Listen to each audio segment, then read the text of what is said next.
أعوذ بالله من الشيطان الرجيم. بسم الله الرحمن الرحيم.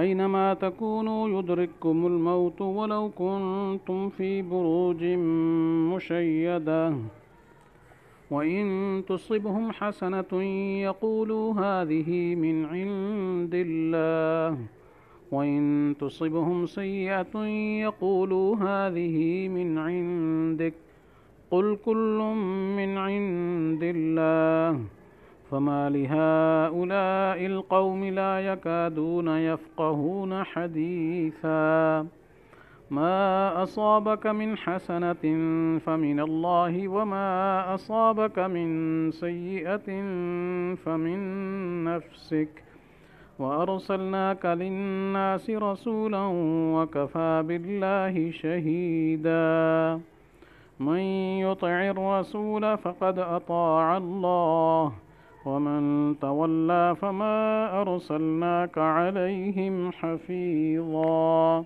صدق الله العظيم.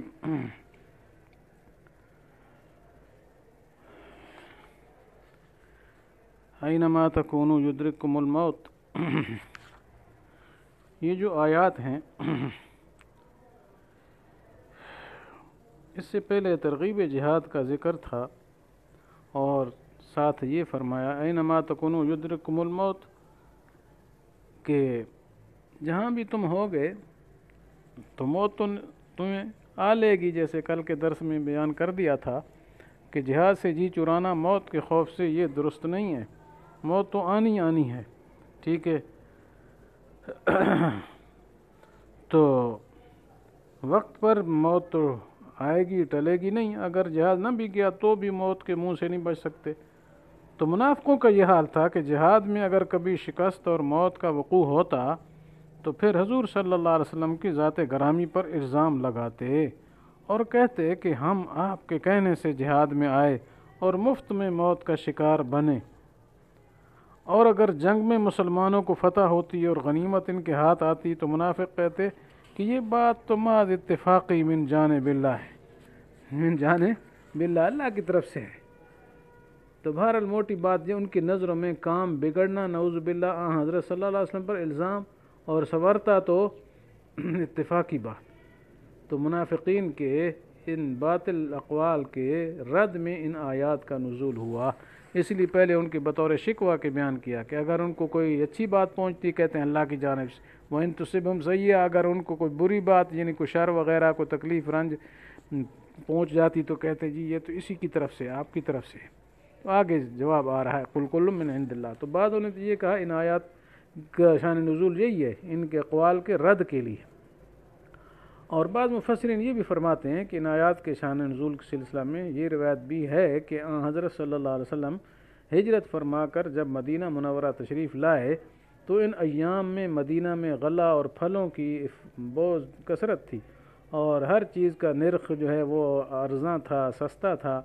پھر جب منافقوں نے اپنے نفاق کا اور یہودیوں نے اپنے عناد اور ضد کا اظہار کیا اور دین حق کو قبول نہ کیا تو اللہ تعالیٰ نے ان کے رزق میں کچھ تنگی پیدا فرما دی. پیداوار تھوڑی ہو گئی اور اس طرح مہنگائی بڑھ گئی جس طرح آج کل بڑھی ہوئی ہے. اس پر یہودیوں اور منافقوں نے کہا کہ جب سے یہ یعنی حضرت صلی اللہ علیہ وسلم ہمارے شہر میں آئے نا مدینہ میں, اس وقت سے ہمارے پھلوں اور کھیتوں میں نقصان ہونے لگا ہے. تو اسی بات کو ان آیات میں فرمایا گیا وَإِن تُصِبْهُمْ حَسَنَةٌ يَقُولُوا هَذِهِ مِنْ عِنْدِ اللَّهِ وَإِن تُصِبْهُمْ سَيِّئَةٌ يَقُولُوا هَذِهِ مِنْ عِنْدِكَ. لیکن ان بہرحال چاہے پہلی بات ہو یا دوسری تو ان کے جواب کے لیے ارشاد فرمایا گیا قُلْ كُلٌّ مِّنْ عِنْدِ اللَّهِ کہ آپ صلی اللہ علیہ وسلم سے فرمایا گیا, آپ فرمائیں ہر سب کچھ اللہ کی طرف سے ہے جی. یعنی فتح شکست جی, قتل و غنیمت یا اس طرح قحط ہو گیا یا کیا سستا پن ارزانی, یہ سب اللہ تعالیٰ کی طرف سے ہے. اور آگے یہ فرما دیا فما لہؤلاء القوم لا یکادون یفقہون حدیثا. جی ان لوگوں کا کیا ہو گیا جی کہ ان کی بات سمجھنے کے قریب ہی نہیں بھٹکتے, یعنی بالکل بے عقل ہیں, جاہل ہیں. ٹھیک ہے. یعنی ان کی حماقت شار لوگوں کو کیا ہو گیا کہ بات سمجھنے کے پاس کو بھی نہیں نکلتے. یعنی ان کو تو اتنی بھی سمجھ نہیں کہ بھلائی برائی سب اللہ کی طرف سے ہے، ہر راحت مصیبت کا خالق اور موجد اللہ تعالیٰ ہی ہے جی۔ اس طرح ارزانی گرانی یعنی سستا ہو جانا یا مہنگا ہو جانا یا فتح ملنا یا شکست ہونا، یہ سب اللہ تعالیٰ کی قضاء و قدر سے ہے، اسی کی طرف سے مقدر ہے، اس میں کسی دوسرے کو دخل نہیں ہے۔ یہ تو منافقین کا الزام کا اجمالی جواب ہوا۔ آگے اس کی تفصیلی ارشاد فرمایا، ما اصابک من حسنۃ فمن اللہ وما اصابک من سیئۃ فمن نفسک۔ مطلب یہ کہ انسان کو جو نعمت راحت پہنچتی ہے وہ محض اللہ کا فضل اور احسان ہے، یعنی من اللہ، اللہ کی طرف سے، یعنی اللہ اپنے فضل سے احسان سے دیتے ہیں، ہمارا اللہ پر کوئی قرضہ تھوڑا ہی ہے، وہ اپنے احسان کرتے ہیں۔ اور جو تکلیف پہنچی وما اصابک من سیئہ، سیئہ مراد تکلیف ہے جی، تو وہ اس کے اعمال کی شامت سے پہنچتی ہے۔ فمن نفسک، تمہارے نفس کی طرف سے مراد یہ تم کرتوت ہی ایسے کرتے ہو، برے اعمال کرتے ہو جس کی وجہ سے کیا ہے تمہارے اوپر مصائب آتے ہیں۔ تو بہرحال اللہ تعالیٰ نے منافقین کے ان الزامات کو رد فرمایا، اور پھر آپ صلی اللہ علیہ وسلم کی تسلی کے لیے آگے ارشاد ہوتا ہے، چونکہ آپ ان کی باتیں سن سن کے، یہود کی، منافقین کی، آپ کو پریشانی ہوتی تھی، آخر انسان کو اس قسم کی باتیں سن کے کیا دکھ ہوتا ہے، دل میں تکلیف ہوتی ہے، تو اللہ تعالیٰ نے بطور تسلی یہ ارشاد فرما دیا، وَأَرْسَلْنَاكَ لِلنَّاسِ رَسُولًا وَكَفَىٰ بِاللَّهِ شَهِيدًا۔ معنی یہ کہ ہم نے آپ کو تمام لوگوں کی طرف پیغمبر بنا کر بھیجا ہے، اور اللہ تعالیٰ آپ کی رسالت کے کافی گواہ ہیں۔ یعنی مراد یہ ہے کہ اے نبی، ہم نے آپ کو تمام لوگوں کے نفع اور ہدایت کے لیے پیغام دے کر بھیجا ہے، تاکہ آپ لوگوں کو ہر خیر کی طرف دعوت دیں اور ہر شر سے ڈرائیں بچائیں۔ تو آپ کی ذات بابرکت تو ہر خیر اور رحمت کا سرچشمہ ہے، اور وہ معاذ اللہ نحوست کا سبب کیسے بن سکتی ہے جیسے منافقین بکواس کر رہے ہیں، بلکہ نحوست کا منبع تو خود ان کے نفوس امارہ ہیں، اور اس طرح یہود و منافقین جس برائی کا مشاہدہ کر رہے ہیں وہ تو ان کے ہی اعمال کی شامت ہے۔ انہوں نے آپ صلی اللہ علیہ وسلم کا انکار کیا، جس کے نتیجے میں یہ ساری ان کے اوپر مصیبتیں آنے لگیں۔ اس لیے فرمایا، اے نبی صلی اللہ علیہ وسلم، آپ کے ان بیہودہ الزام کی پرواہ نہ کیجیے، اور غمگین اور رنجیدہ نہ ہوجیے، اور اپنا کار رسالت کیے جائیے۔ تو اس کے انکار سے نفی نبوت کی کب ہو سکتی ہے؟ یعنی وہ اگر بکتے رہیں تو بکتے رہیں، آپ پرواہ نہ کریں جی۔ وہ اگر انکار کرتے ہیں، یہودی نہیں مانتے ہیں، منافق نہیں مانتے ہیں، آپ اس کی پرواہ نہ کریں۔ کیوں؟ کفا باللہ شہیدہ، کہ اللہ تعالیٰ آپ کی رسالت کے گواہ کافی ہیں۔ تو بہرحال اللہ تعالیٰ نے جو معجزات آپ کو عطا کی ہیں وہ سب من جانب اللہ آپ کی نبوت اور رسالت کے گواہ ہیں، یہ مانے نہ مانے بدبخت۔ آگے فرمایا، من یطع الرسول فقد اطاع اللہ ومن تولی فما ارسلناک علیہم حفیظا۔ جس شخص نے رسول اللہ صلی اللہ علیہ وسلم کی اطاعت کی تو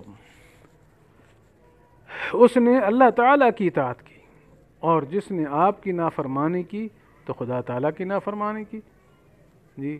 تو مقصد یہی ہے کیونکہ مفہوم یہی آیت کا ہے کہ جس نے اللہ کے رسول کی اطاعت کی تو اس نے اللہ کی، تو جس نے اللہ کے رسول کی اطاعت نہ کی جی، مخالفت کی، تو اس نے اللہ کی مخالفت کی۔ اس لیے آگے فرمایا، ومن تولی فما ارسلناک علیہم حفیظا۔ تو مطلب جو اعراض کرتا ہے، منہ موڑتا ہے، تو آپ اس کے نگران نہیں، کیا مطلب؟ وہ اپنے نقصان خود کر رہا ہے۔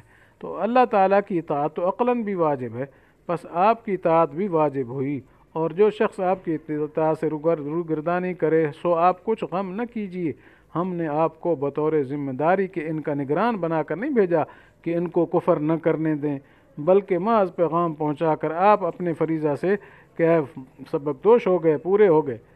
تو رسول اللہ صلی اللہ علیہ وسلم کی پوری تسلی فرما دی گئی کہ جو شخص آپ کی اطاعت سے روگردانی کرے تو آپ غم نہ کریں، کیونکہ اللہ تعالیٰ نے آپ کو ایسے لوگوں پر نگران اور نگہبان بنا کر نہیں بھیجا کہ آپ جبراً، زور و زبر سے، قہر سے ان کو اپنا اطاعت کرنے والا بنا دیں، نہیں، بلکہ آپ کا تو بس یہی کام ہے کہ اللہ کا پیغام پہنچا دو بس۔ فإنما علیک البلاغ، دوسری جگہ یہ ہے آپ کے ذمہ صرف پہنچانا ہے، منوانا نہیں ہے۔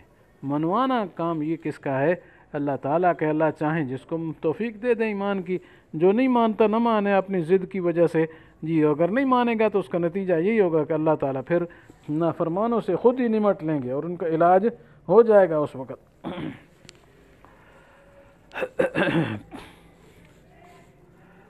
تو بہرحال موٹی بات یہ کہ اللہ تعالیٰ نے رہتی دنیا کر تک ہمیشہ کے لیے ایک قاعدہ مقرر فرما دیا کہ جو ہمارا فرما بردار بننا چاہتا ہے وہ ہمارے رسول صلی اللہ علیہ وسلم کی فرما برداری کرے، جیسے پیچھے بھی آیا تھا ان کنتم تحبون اللہ فاتبعونی یحببکم اللہ، اگر اللہ سے تمہیں محبت کا دعویٰ ہے تو پھر میری اتباع کرو، پھر اللہ کے محبوب بن جاؤ گے۔ تو مقصد یہ آپ کی اطاعت ہی ضروری ہے، اور اگر رسول کی فرما برداری نہ کرے گا تو ہمارا نافرمان ہے۔